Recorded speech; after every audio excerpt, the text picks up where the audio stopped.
You are surrounded by people who need you. Your team needs you, your clients need you, your family needs you, your friends come to you when times fall apart. You are by every measure indispensable. And you are one of the loneliest people in the room. Think about the last 10 conversations you had. How many of them were about what you could do, what you could solve, what you could provide? How many of them were about you?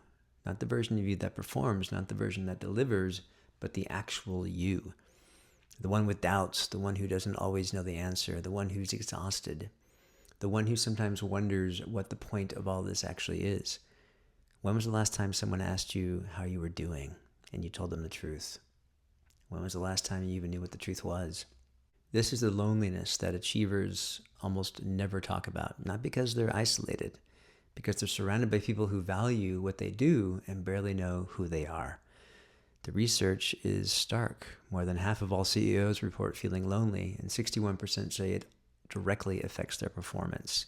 It's not a soft problem. It's a real one, being paid for silently every single day. There's a gap that opens up quietly in the life of almost every high achiever. On one side, being valued, respected, needed, relied upon, the person everyone calls, the one who holds it all together. On the other side, being known, seen fully, understood not for what you provide, but for what you actually are. Most high achievers live entirely on the first side, not because nobody cares, because the performance identity becomes so complete, so convincing, so consistent that eventually people stop looking for anything underneath it.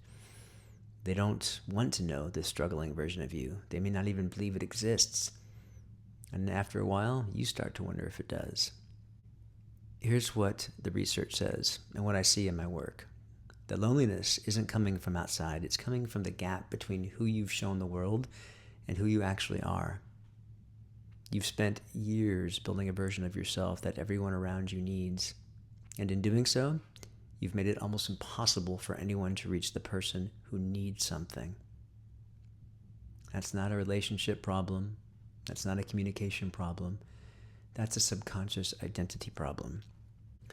The performance isn't just something you do at work. It's become who you are, even in the moments when nobody's asking for it, even alone. And until the subconscious pattern updates, until the part of you that equates visibility with danger learns that it's basically safe to be seen, the loneliness stays, because you can be in a room full of people you love and still feel completely unknown. That's the gap.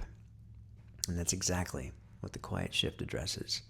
If you recognize the difference between being needed and being known, and if you're living on the wrong side of it for longer than you'd like to admit, link below. One conversation.